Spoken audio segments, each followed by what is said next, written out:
بسم اللہ الرحمن الرحیم۔ یہ تو سبھی کو معلوم ہے کہ مردوں کا آئز بروز یعنی کہ بھویں بنوانا اسلام میں منع ہے، لیکن خواتین کے بارے میں اسلام کا کیا حکم ہے؟ کیا عورتیں اپنی بھویں بنوا سکتی ہیں یا نہیں؟ یہی ہماری آج کی ویڈیو کا موضوع ہے۔ اکثر خواتین کو یہ شکایت ہوتی ہے کہ ان کی بھویں موٹی اور عجیب سی ہیں، مردوں کی طرح دکھتی ہیں، تو اگر انہیں باہر کسی گیٹ ٹوگیدر وغیرہ میں جانا پڑے، کسی تقریب یعنی کہ شادی بیاہ میں شرکت کے لیے جانا پڑے، تو انہیں لوگوں میں سبکی کا سامنا کرنا پڑتا ہے، کیونکہ گھنی بھووں کی وجہ سے ان کے نسوانی حسن میں فرق پڑتا ہے۔ تو وہ چاہتی ہیں کہ بھووں کو اس طرح سے بنوا لیں کہ وہ بدنما محسوس نہ ہوں۔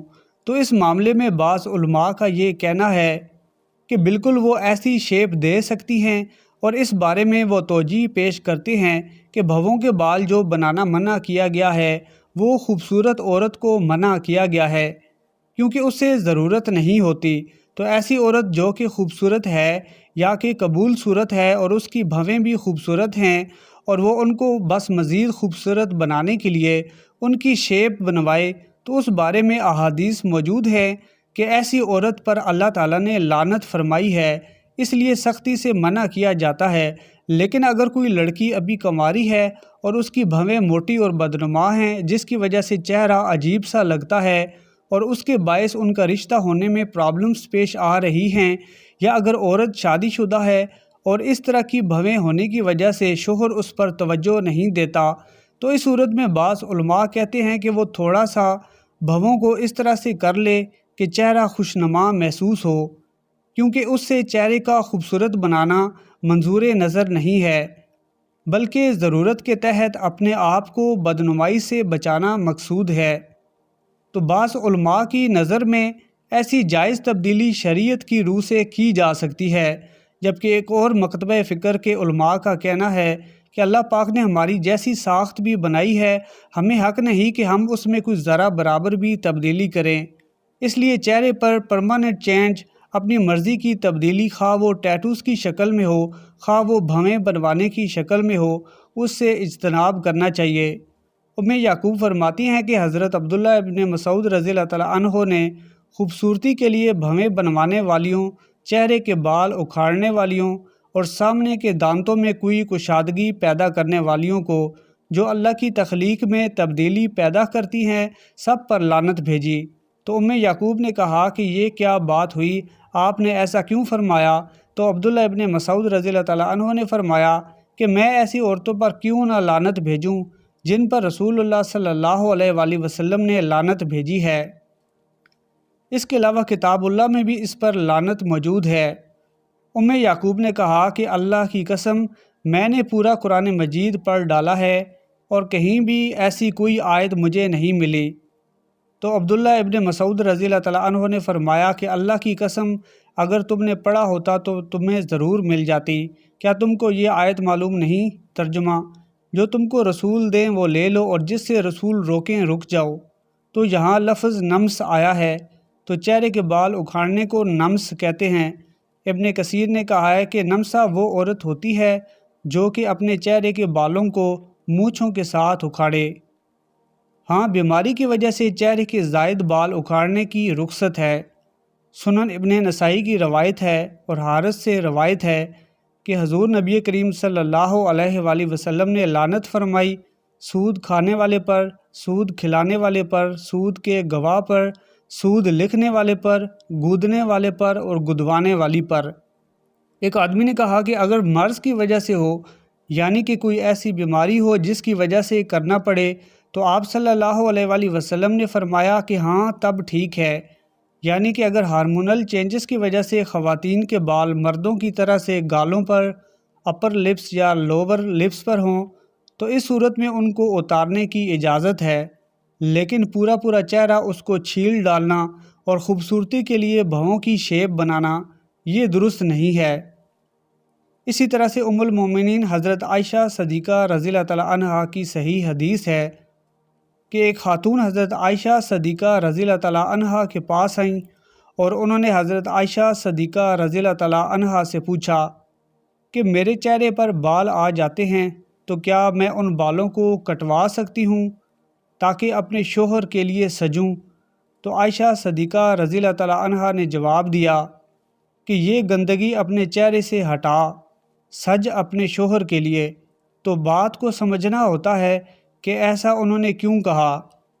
حدیث میں اگر ممانعت آ رہی ہے تو ایسا قول کیوں اختیار کیا؟ بات صرف اتنی ہے کہ رسول اللہ صلی اللہ علیہ وآلہ وسلم نے لعنت فرمائی جو چہرے کے بالوں کو نوچے اور جو نچوائے اس پر۔ یہاں پر ایک بات نوٹ کرنے والی ہے کہ نمس صرف بھووں کے بالوں کو نہیں کہتے بلکہ پورے چہرے کے بالوں کو کہتے ہیں، چاہے پیشانی کے بال ہوں، چاہے گال کے بال ہوں، چاہے مونچھ یا داڑھی کے بال ہوں۔ یہ حدیث نبی کریم صلی اللہ علیہ وآلہ وسلم نے بیان فرمائی تھی، لیکن اس حدیث سے مراد کیا تھی اس بارے میں صحابہ کرام میں اختلاف تھا۔ یعنی اس حدیث سے مراد لینے میں صحابہ کرام کے دو طبقے تھے۔ ایک طبقہ حضرت عبداللہ ابن مسعود رضی اللہ تعالیٰ عنہ کے مکتبہ فکر سے تھا اور ایک حضرت عائشہ صدیقہ رضی اللہ تعالیٰ عنہا کا تھا۔ دونوں حدیثیں صحیح ہیں۔ عبداللہ ابن مسعود رضی اللہ تعالیٰ عنہ اسی حدیث سے یہ مراد لیتے تھے کہ یہ حکم بالکل مطلق ہے، یعنی کہ عورت کے لیے چہرے کا کوئی بال نوچنا بھی جائز نہیں ہے، چاہے وہ پیشانی کا ہو، چاہے گال پر ہو، چاہے اپر لپس یا لوور لپس کا، کہ نبی پاک صلی اللہ علیہ وآلہ وسلم نے لعنت فرمائی ہے۔ یہ بخاری اور مسلم کی روایت ہے کہ ام یعقوب ایک خاتون حضرت عبداللہ ابن مسعود رضی اللہ تعالیٰ عنہ کے پاس آئیں اور چہرے کے بالوں کو کٹوانے کے حوالے سے پوچھا، تو عبداللہ ابن مسعود رضی اللہ تعالیٰ عنہ نے فرمایا کہ عورت جو بھی چہرے کا ایک بال بھی نوچے اس پر اللہ تعالیٰ نے لعنت فرمائی ہے۔ تو انہوں نے کہا کہ اگر ایسی بات ہے تو آپ کے گھر کی عورتیں بال کیوں نچواتی ہیں؟ آپ کی بیوی میں نے سنا ہے کہ وہ بال نچواتی ہیں۔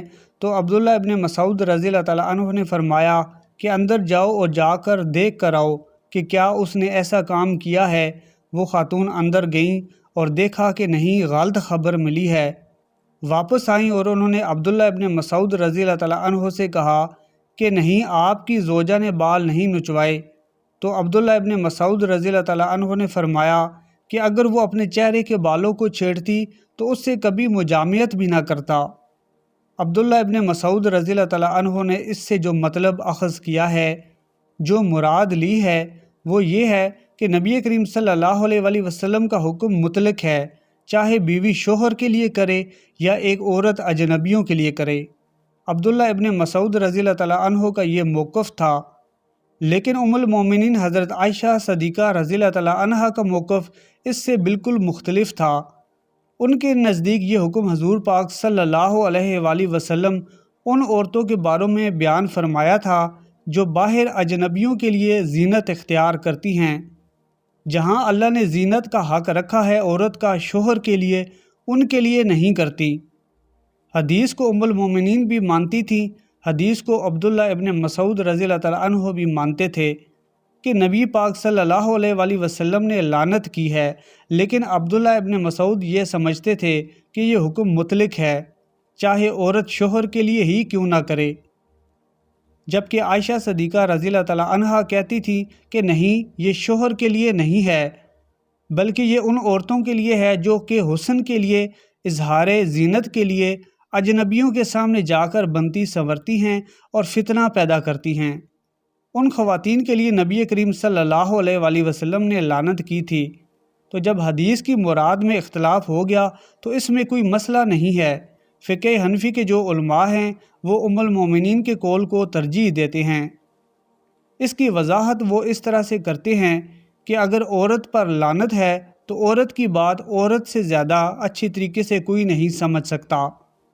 نبی پاک صلی اللہ علیہ وآلہ وسلم کے گھر کی خاتون، نبی پاک صلی اللہ علیہ وآلہ وسلم کی زوجہ، وہ عورتوں کے مسائل کو زیادہ جانے ہیں، اس لیے فقہ حنفی کے علماء عائشہ صدیقہ رضی اللہ تعالیٰ عنہا کے قول کو ترجیح دیتے ہیں، لیکن کئی علماء ابن مسعود رضی اللہ تعالیٰ عنہ کے قول کو ترجیح دیتے ہیں کہ وہ صاحب نالین ہیں، نبی علیہ الصلوۃ والسلام کے ساتھ رہے ہیں۔ تو دونوں مکتبہ فکر کے پاس اپنی اپنی دلیلیں ہیں۔